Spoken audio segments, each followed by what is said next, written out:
Purpose of this meeting tonight, even though we cannot see face to face, Zoom is a very good alternative to know me more, because you'll know me as a friend and hopefully you'll consider me as a friend, a neighbor, and you'll be familiar with my advocacies and what I stand here for and my priorities when elected for the City Council. Those things are going to be discussed in the whole hour, and you can ask me questions later. An hour? Okay. I am currently a financial consultant running my own business. I was a clinical laboratory scientist, worked for 25 years until my retirement age of 50. The one good thing about retiring early is that my son, Jonathan, got pregnant. No, the wife of Jonathan got pregnant and they delivered twins. So I thought that Jonathan will need me to take care of the twins, but he never did.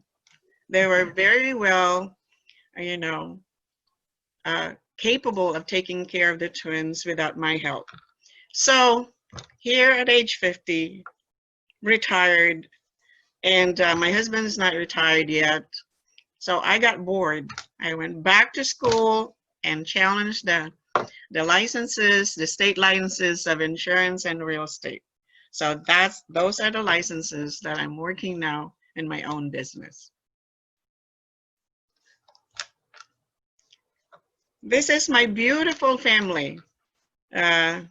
Annalise is 1.5 years old, and Joseph is in Connecticut with wife Amanda. And then the whole family is here. We went to Connecticut for the wedding of Amanda and Joseph, and those are the twins, and Maggie and Jonathan. So our family is expanding.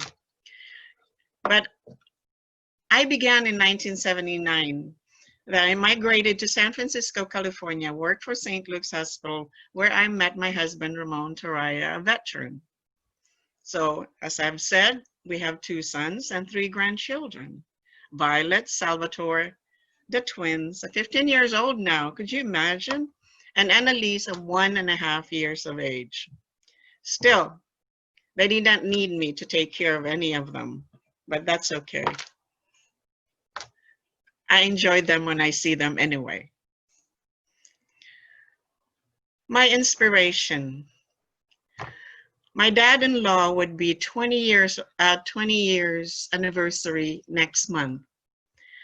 I was deeply inspired by my late father-in-law, Roland Esquivias, who served the City Council from 1997 to 2000. I will be honored to continue his legacy when elected.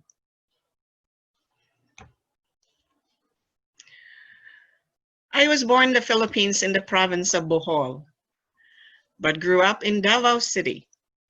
I graduated high school and college from St. Peter's College with high honors and University of Immaculate Conception respectively, graduating cum laude with a degree in Bachelor of Science in Medical Technology. I took 2 years of MBA, Master's in Business Administration, at San Sebastian College in Manila. Did not finish because I was approved to immigrate to the US. I have been a resident of the City of Hercules since 2010. I am passionate about serving my constituents.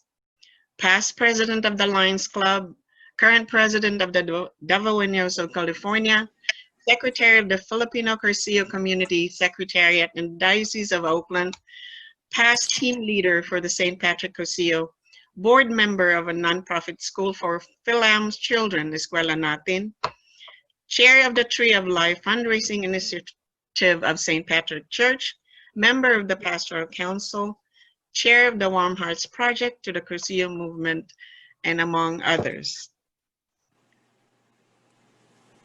I have been active in local and international mission, providing medical, vision and dental services, feeding the homeless here and abroad, providing scholarships to the less fortunate senior students in public schools who are at the top of their classes, distributed Christmas stuffed stockings for non-parochial students in St. Patrick. During COVID-19, I started a computer, cell phone, and tablet drive to help the less fortunate students to cope with the change in educational learning system as schools open. My priorities to the City of Hercules when elected are the following. Fiscal stability, I will discuss each one of them as I enumerate right now. Hercules, a prime destination, and social justice. Fiscal stability. I would set policies which are mindful of our taxpayers' expenditures. Fund the ongoing expenses, but don't add more to it for now. Funding approved benefits may be held at bay until the budget is sound and sustainable. Keep positions of retiring officers open. That would be about 400,000 of new expenditures temporarily avoided. Reduction in force from 29 to 23 can be tolerated during COVID-19. Curtailment of services and activities in parks and recreation and the senior center had resulted to layoffs.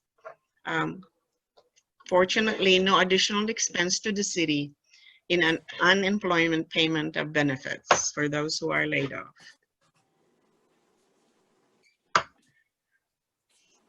Generate revenue opportunities to balance the budget without depleting reserves. The one thing that I know is that in every family, every corporation, and every government is run by the availability of sustainable reserves and fully funded the expenditures. Right now, you have to have reserves to move on, because if we're gonna be addressed again with an unprecedented calamity or disaster like the COVID-19, if we've exhausted and depleted our reserves, then we would be in real trouble. So there would be a lot of areas of opportunities to balance the budget by tapping on those resources. Attract non-local investors to take a chance in our development projects, which could mean added income to the city. And of course, that would come with that cost that comes with it, but hopefully the income would be more than the expenditures. Hercules, this is my dream and my vision for Hercules, a prime destination in the Bay Area. But this could only be realized when the ongoing community developments right now will be completed. Safeway is aggressively being completed right now, and hopefully it's going to be a working, development with a lot of businesses, benefiting from it, and our residents as well. It has a gas station, and I don't know if you're the owner of Shell, but you have monopolized the gas Shell station, and you're more expensive than the rest of the world, I believe, because you don't have any competition. But now we have a Safeway gas station, so we have options. The thing about it is, when we have options, we have choices. And we choose to be poor, we choose to be rich, or choose to be middle class. That's choices that we have to take as we move on with our lives. Then the Sycamore Crossing with a hotel. That's a good, that's a community development too. Then we have, and this is the one thing that I really like most, is the Regional Intermodal Transportation Center with a bayfront development along with it. And the reason why, because I love hopping on the freeway, either not the freeway, hopping on a ferry to go to the Bay Area, to go to the ferry building, to go to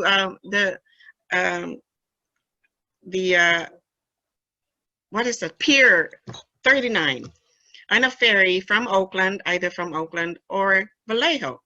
And it's a wonderful ride, very, very calming, and very, you can rest before you even can go to work. And it's a joyful ride because you go under the Bay Bridge. And then when you stop the first stop, the ferry building, it's so busy. There's bustling of businesses. You can buy things there, you can eat there. And that's the vision I have for the Bayfront. And it's designed like that. When people come from different areas, they have the amenities of this kind of a offering of the city to everyone. And there is the bus station, or the buses that run from Hercules to El Cerrito, and probably to the Bay Area as well. And then there's the train.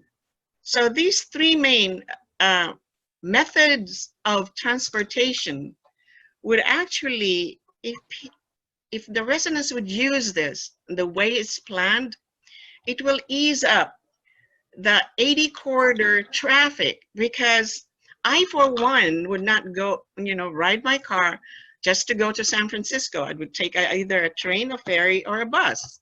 So that's minus one car on the 80 corridor.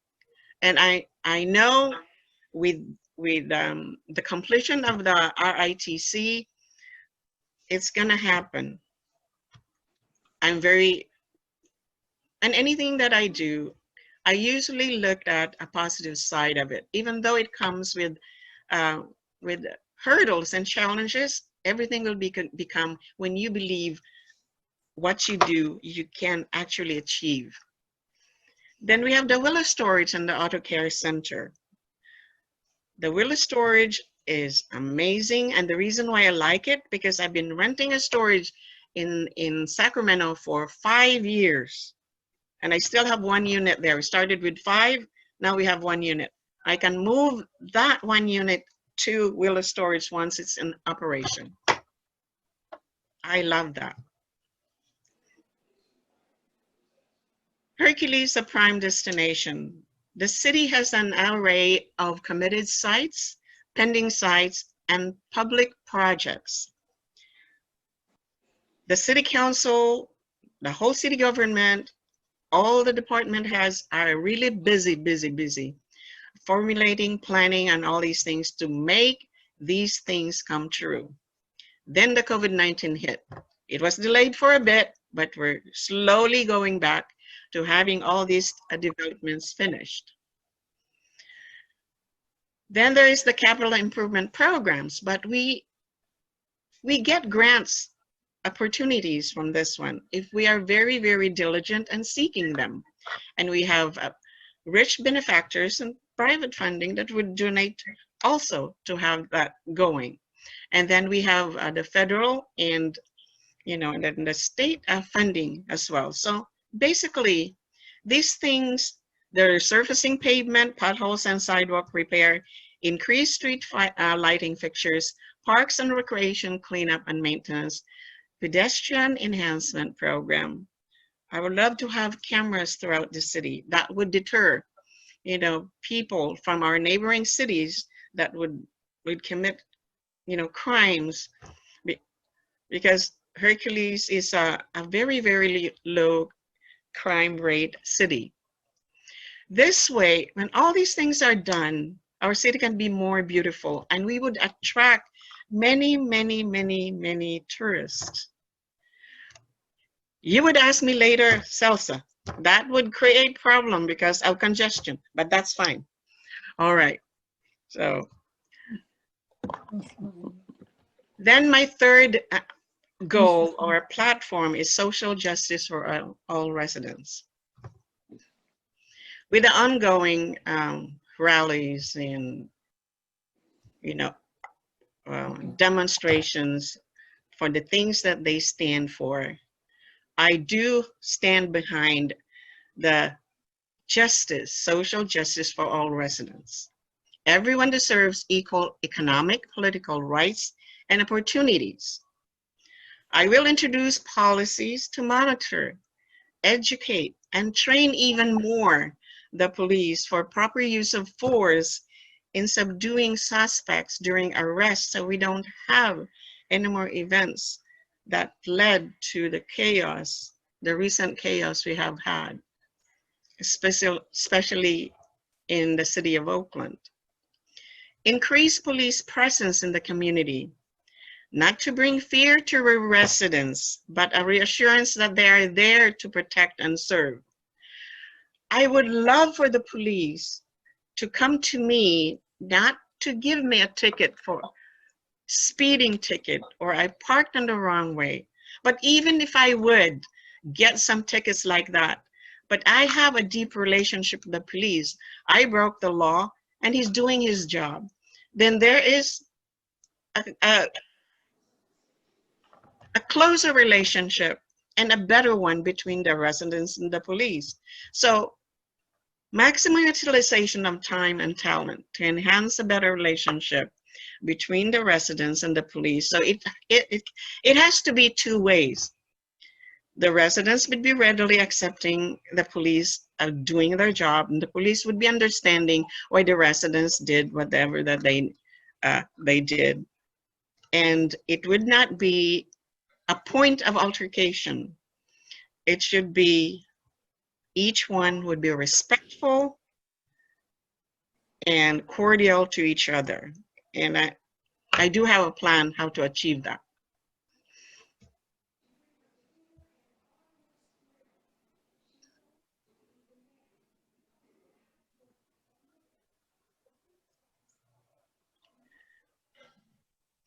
Now that you know more about me, and now that you know what my platform is, now that you know what my vision and mission, help me to make that a reality. For those who cannot vote because you're not a resident of Hercules, please support me by way of the following. Tell your family and friends in Hercules about my candidacy. Volunteer in my campaign like phone banking, yard signs, and flyer distribution. Donate to the campaign fund. Kindly mail your donation checks to Judith Snow, our campaign treasurer. Send them to 148 Fawcett, Hercules, California, 94547.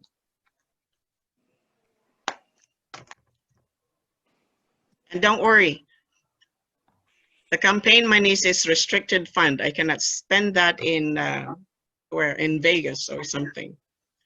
So you can make it payable to me. To conclude my presentation tonight, I thank you for spending time with me in an honest conversation. Thank you, former Mayor Myrna de Vera and HDC President Manny de Vera, and Mayor Roland Esquivias for putting this event together and hosting it. On November 3, keep me in your heart and mind. Vote for me. Together we can do great things for the dynamic city of Hercules. United, we achieve what we believe. All right.